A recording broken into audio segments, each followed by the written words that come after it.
بسم اللہ الرحمن الرحیم۔ مفید الطالبین کا دوسرا باب ہے فی الحکایات والنقلیات، سبق نمبر 24 میں خوش آمدید۔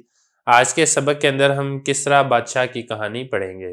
قیل ان بعض الحکماء لزم باب کسریٰ فی حاجۃ دہرا فلم یلتفت الیہ فکتب 4 اسطر فی رقعۃ ودفعها للحاجب فکان السطر الاول الضرورۃ والعمل اقدمان علیک والسطر الثانی العدیم لا یکون معه صبر عن المطالبۃ والثالث الانصراف بغیر شیء شماتۃ الاعداء والرابع اما نعم مثمرۃ واما لا مریحۃ فلما قرأ کسریٰ وقع له بكل سطر 1000 دینار۔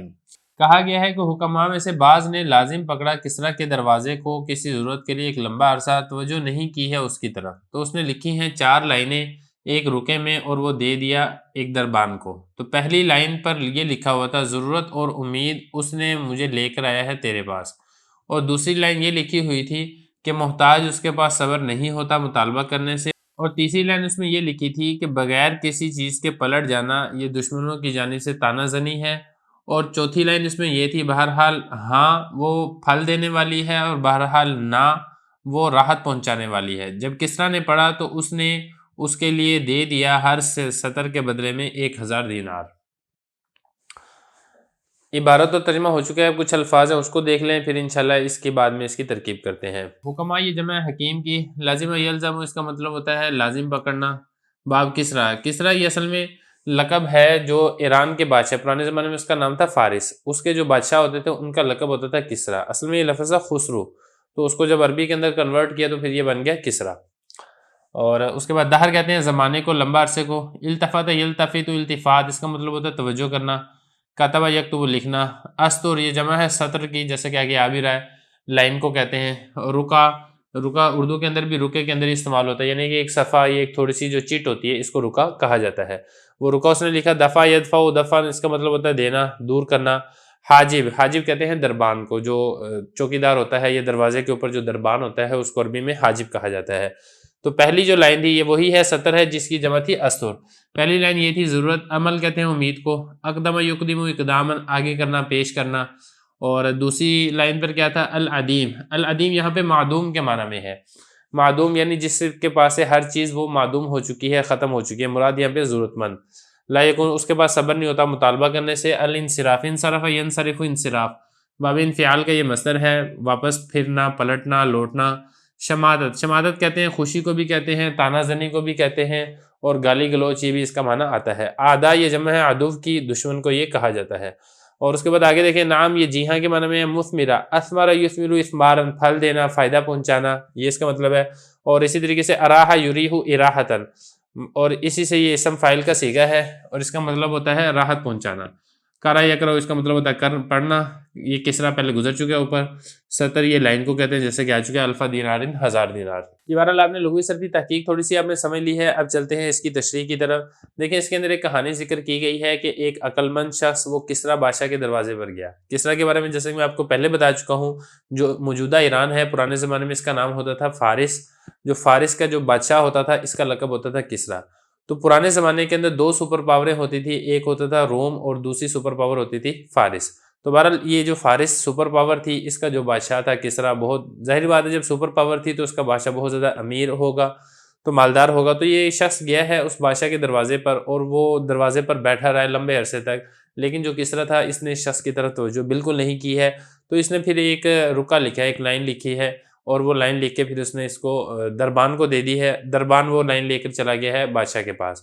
اب اس کے اوپر 4 لائنیں لکھی ہوئی تھی، جیسا کہ یہاں پہ پہلی لائن آپ کو بتا دی ہے وہ یہ تھی کہ ضرورت اور امید وہ مجھے آپ کے دروازے کے پاس لے کر آئی ہے، یعنی ایک تو میں ضرورت مند ہوں جس کی وجہ سے میں آپ کے پاس آیا ہوں، دوسرا یہ کہ مجھے امید ہے کہ بادشاہ میری ضرورت کو پورا کرے گا، تو آپ میری امید کو مت توڑیں۔ تو گویا کہ اس کے اندر ایک اس چیز کا عاجزی کا اظہار تھا۔ پہلی لائن میں یہ لکھا ہوا تھا، دوسرا اس میں یہ لکھا ہوا تھا کہ جو محتاج ہوتا ہے وہ مطالبہ کرنے سے پیچھے نہیں رہ سکتا۔ اور دیکھیں میں محتاج ہوں، اگر آپ مجھے واپس لوٹانا چاہتے ہیں، مجھے دھتکارنا چاہتے ہیں تو میں تو مطالبہ کرتے رہوں گا، کیونکہ میری تو ضرورت ہے۔ ضرورت مند محتاج جو شخص ہے وہ کبھی بھی مطالبہ کرنے سے پیچھے نہیں ہٹ سکتا ہے، اگرچہ آپ میری طرف توجہ نہیں کر رہے ہیں لیکن میں پیچھے بالکل نہیں ہٹوں گا۔ یہ دوسری لائن کا مفہوم تھا۔ تیسری لائن کا اس میں مفہوم یہ تھا کہ دیکھیں اگر آپ میں ویسے ہی خالی ہاتھ چلا جاؤں گا تو اس میں جو میرے دشمن ہیں ان کو خوشی ہوگی، وہ طعنہ زنی کریں گے، وہ میرے اوپر باتیں کریں گے کہ دیکھو بادشاہ کے دروازے پر گیا، اتنا عرصہ بیٹھا رہا ہے، تو پھر جو اس کے باوجود یہ خالی ہاتھ واپس لوٹ آیا۔ تو گویا کہ اس تیسری لائن کے اندر بھی بادشاہ سے یہی درخواست کی جا رہی تھی کہ آپ مجھے اس طریقے سے واپس نہ لوٹائیں وگرنہ جو میرے دشمن ہیں وہ خوش ہوں گے۔ اور چوتھی جو لائن تھی اس میں یہ تھا کہ دیکھیں اگر آپ مجھے نہیں بھی دینا چاہتے تو آپ مجھے لا کہہ دیں کہ بھئی میں نے تمہیں پیسے نہیں دینے ہیں، میں نے تمہاری مدد نہیں کرنی ہے، تو اس سے کم از کم ایک راحت تو مل جائے گی کہ ٹھیک ہے میرا کام نہیں ہوا ہے۔ اور بہرحال اگر آپ میری ضرورت پوری کر دیتے ہیں تو پھر تو یہ تو بہت اچھی بات ہے، پھر تو مجھے میری محنت کا اور میرے صبر کا صلہ اور پھل مل جائے گا، تو بہرحال میں آپ کا شکر گزار ہوں گا اگر آپ میری ضرورت پوری کر دیں گے۔ اگر آپ میری ضرورت نہیں پوری کرنا چاہتے تو کم از کم مجھے لا تو کہہ دیں۔ لا کا مطلب ہوتا ہے نہیں، کہ مطلب میں نے آپ کی ضرورت پوری نہیں کرنی، تو کم از کم یہ ہے کہ مجھے اس حوالے سے تھوڑی سی راحت تو مل جائے گی کہ بادشاہ نے مجھے انکار کر دیا ہے، ابھی جو مجھے آپ نے درمیان میں لٹکایا ہوا ہے یہ والی چیز ختم ہو جائے گی۔ تو جب یہ رکا گیا ہے بادشاہ کے پاس، بادشاہ نے یہ والا رکا پڑا ہے تو بادشاہ کا دل خوش ہوا، تو پھر بادشاہ نے ہر لائن کے بدلے میں 1000 دینار کا حکم دے دیا۔ تو گویا کہ کہا جاتا ہے کہ کل 4 لائنیں تھیں تو 4 جملوں کی وجہ سے 4000 دینار اس شخص کو مل گئے ہیں۔ میں یہاں پہ ایک بات اور بھی آپ کو بتا دوں کہ یہ جو دینار ہے یہ سونے کا سکہ ہوتا تھا، تو 4000 اشرفیاں یعنی 4000 سونے کے سکے دے دیے ہیں، تو آج کل کے دور کے اعتبار سے آپ اس کی مالیت کا اندازہ کر سکتے ہیں۔ تو اب اس میں سبق اس میں ہمیں کیا ملتا ہے؟ اس میں ایک سبق تو ہمیں یہ ملتا ہے کہ انسان کو حسن ادب آنا چاہیے، انسان کو اچھے طریقے سے اپنی بات کو پیش کرنا آنا چاہیے۔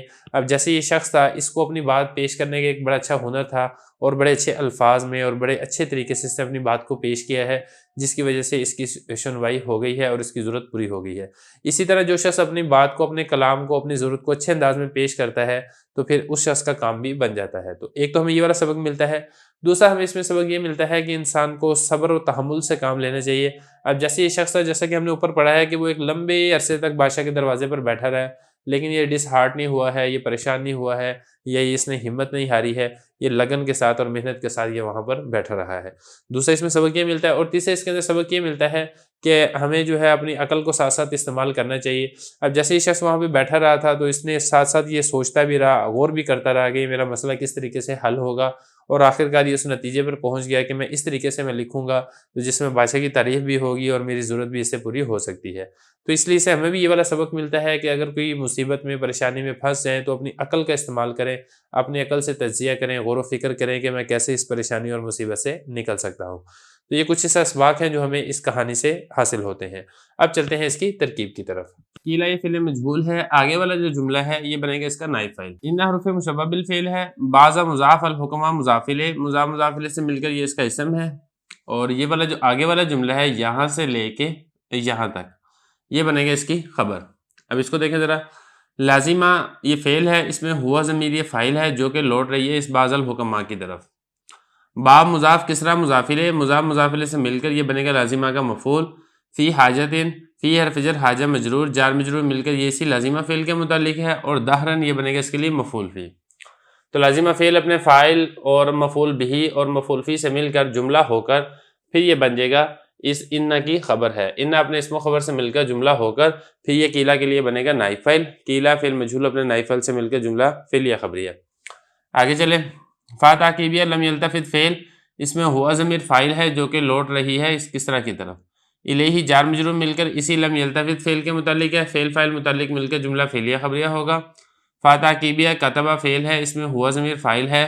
اربعۃ استر، مضاف الیہ سے مل کر یہ اس کتبہ کا مفعول ہے، اور پھر رکعتین یہ جار مجرور مل کر یہ بھی کتبہ فعل کے متعلق ہے۔ تو کتبہ فعل اپنے فاعل مفعول اور متعلق سے مل کر جملہ فعلیہ خبریہ ہوگا، اور یہ دیکھیں فعلیہ خبریہ ہو کر معطوف علیہ واو حرف عطف۔ دفع فعل، اس میں ہوا ضمیر فاعل ہے جو کہ اس بعد الحکمہ کی طرف لوٹ رہی ہے۔ ہا ضمیر مفعول ہے، یہ جو ہا ضمیر ہے یہ لوٹ رہی ہے اس رکع کی طرف، اور للحاجب جار مجرور مل کر اس دفع فعل کے متعلق ہے۔ دفع فعل فاعل مفعول متعلق مل کر جملہ فعلیہ خبریہ ہوگا۔ اس کے بعد اب آگے دیکھیں، فکانہ ستر الاول، فا تاکیبیہ کانا یہ فعل ناقص ہے، الستر الاول موصوف صفت مل کر یہ بنے گا کانا کا اسم، الضرورۃ والعمل معطوف علیہ معطوف مل کر مبتدا، اور اقدمہ فعل اس میں الف ضمیر فاعل نون وقایہ کی یا ضمیر مفعول، علیہ کا جار مجرور مل کر اسی اقدمہ فعل کے متعلق ہے۔ اقدمہ فعل فاعل مفعول متعلق مل کر جملہ ہو کر اس مبتدا کی خبر ہے۔ مبتدا اپنی خبر سے مل کر جملہ اسمیہ خبریہ ہو کر اس کانا کی خبر ہے، کانا اپنی اسم و خبر سے مل کر جملہ اسمیہ خبریہ۔ یہ جو آگے والا جملہ ہے، آگے والا جملہ بھی اب اسی طریقے سے کریں۔ یہ جو السطر الثانی ہے، اس السطر الثانی سے پہلے آپ یہاں پہ کانا محذوف نکالیں، کانا فعل ناقص ہے، السطر الثانی یہ بن جائے گا اس کا اسم موصوف صفت مل کر، اور یہ جو آگے والا جملہ ہے یہ بن جائے گی اس کی خبر، اور اسی طریقے سے یہاں پر بھی آپ ایسے ہی نکالیں گے تو یہ پورا جملہ ہو کر یہ بن جائے گا معطوف، معطوف علیہ معطوف مل کر جملہ عاطفہ ہوگا۔ العدیم یہ بنے گا مبتدا، لا یکون یہ فعل ناقص ہے، اور صبر یہ بنے گا لا یکون کا اسم، ان المطالبتی جار مجرور مل کے یہ بنے گا لا یکون فعل کے متعلق، اور یہ جو معہ ہے، معہ حرف جر ہو ضمیر مجرور جار مجرور مل کر یہ ثابتاً شبہ فعل کے متعلق ہوگا، ثابتاً شبہ فعل اس میں ہوا ضمیر فاعل، شبہ فعل اپنے فاعل اور متعلق سے مل کر جملہ ہو کر یہ لا یکون کی خبر ہے، لا یکون فعل ناقص اپنے اسم و خبر سے مل کر جملہ ہو کر یہ العدیم مبتدا کی خبر ہے، مبتدا اپنی خبر سے مل کر جملہ اسمیہ خبریہ ہو کر یہ اس کانا کی خبر بنے گا، بالکل ایسے ہی جس طریقے سے ہم نے اس جملے کو کانا کی خبر بنایا تھا۔ تو کانا فعل ناقص اپنے اسم و خبر سے مل کر جملہ ہو کر یہ بن جائے گا معطوف، معطوف علیہ معطوف مل کر جملہ عاطفہ ہوگا۔ یہ والا جو آگے والا جملہ یہ بھی آپ نے اسی طریقے سے معطوف بنانا ہے، یہ والا جملہ یہ بھی آپ نے اسی طریقے سے معطوف بنانا ہے۔ اب اس کو دیکھیں، یہاں پر اس سے پہلے بھی ایسے ہی ہوگا السطر الثالث، اور اس سے پہلے کانا محذوف ہوگا جس طریقے سے ہم نے یہاں پہ کانا محذوف بنایا تھا۔ تو کانا یہ فعل ناقص ہے، السطر الثالث موصوف صفت مل کر یہ کانا کا اسم ہے، اور یہ والا جملہ بن جائے گا کانا کی خبر۔ اب اس کو دیکھیں ذرا، الانصراف یہ شبہ فعل ہے، اور بغیر جر با حرف جر غیر مضاف شیئن مضاف الیہ، مضاف الیہ سے مل کر با جار کا مجرور ہے، جار مجرور مل کر انصراف شبہ فعل کے متعلق ہے، انصراف شبہ فعل اپنے فاعل اور متعلق سے مل کر جملہ ہو کر یہ بن جائے گا مبتدا، اور یہ والا جو ہے شماتۃ الاعداء یہ شماتہ مضاف الاعداء مضاف الیہ، مضاف الیہ سے مل کر اس مبتدا کی خبر ہے، مبتدا اپنی خبر سے مل کر جملہ اسمیہ خبریہ ہو کر کانا فعل ناقص کی خبر بنے گا، وہ فعل ناقص جو یہاں پر محذوف ہے، تو فعل ناقص اپنے اسم و خبر سے مل کر جملہ ہو کر یہ بن جائے گا معطوف، بالکل ایسے جس طریقے سے ہم نے اس کو معطوف بنایا تھا۔ آگے والا جملہ بھی ایسے ہی معطوف ہے۔ الرابع اس سے پہلے بھی آپ ایسے ہی نکالیں گے، کان السطر الرابع، کانا یہ فعل ناقص ہے، السطر الرابع موصوف صفت مل کر یہ بنے گا اس کا اسم، اور یہ والا جو جملہ ہے یہ بن جائے گا اس کی خبر۔ اچھا، اس میں جو اما ہے اصل میں یہ تھا، اما ان یکون نعم مثمرۃ و اما ان یکون لا مریحۃ، تو یہ جو اما ہے، اما کے بعد یہ محذوف ہے۔ اب اس کو ذرا دیکھیں ترکیب میں، یہ یکون یہ فعل ناقص ہے، اس میں ہوا ضمیر بنے گا اس کا اسم، نعم یہ بنے گا ذوالحال، اور مثمرہ یہ بنے گا اس کے لیے حال، یہ مفرد کی تعویل میں ہو جائے گا، ذوالحال حال مل کر پھر یہ بنے گا کانا فعل ناقص کی خبر، کانا فعل ناقص اپنے اسم و خبر سے مل کر جملہ ہو کر یہ بن جائے گا معطوف علیہ، اور یہ والا آگے والا جملہ اسی طریقے سے معطوف بنے گا۔ اس کو دیکھیں ذرا، اما یہ حرف عطف ہے، ان یکون کانا فعل ناقص اس میں ہوا ضمیر بنے گا اس کا اسم، اور لام الف لا یہ مفرد کی تعویل میں ہو کے ذوالحال ہے، اور مریحہ یہ بنے گا اس سے حال، ذوالحال حال مل کر یہ کانا فعل ناقص کی خبر ہے، یکون فعل ناقص اپنے اسم و خبر سے مل کر جملہ ہو کر ان مصدر کی تعویل میں ہو کر یہ بن جائے گا معطوف، معطوف علیہ معطوف مل کر جملہ عاطفہ ہو کر یہ جو کانا ہم نے یہاں پہ فعل محذوف نکالا تھا یہ بن جائے گا اس کی خبر۔ تو کانا فعل ناقص اپنے اسم و خبر سے مل کر جملہ ہو کر یہ بن جائے گا معطوف، معطوف علیہ معطوف مل کر جملہ عاطفہ ہوگا۔ اس کے بعد آگے والی ترکیب بہت آسان ہے، فا تعقیبیہ، لما یہ حرف شرط ہے، قرأ فعل، اس میں کسرہ جو ہے یہ اس کا فاعل ہے، فعل فاعل مل کر جملہ فعلیہ خبریہ ہو کر یہ بنے گا شرط، اور یہ والا جملہ ہے یہ بن جائے گا اس کے لیے جزا۔ وقع یہ فعل ہے، اور لام حرف جر ہو ضمیر مجرور جار مجرور مل کر اس وقع فعل کے متعلق ہے، اس میں ہوا ضمیر بنے گا اس کے لیے فاعل، با حرف جر کل مضاف السطر مضاف الیہ، مضاف الیہ سے مل کر جار کا مجرور، جار مجرور مل کر وقع فعل کے متعلق ہے، الف دینار مضاف الیہ سے مل کر یہ بنے گا وقع کا مفعول، تو واقع فعل فاعل مفعول متعلق مل کر جملہ ہو کر اس شرط کے لیے بن جائے گا جزا، شرط اپنی جزا سے مل کر جملہ شرطیہ جزائیہ ہوگا۔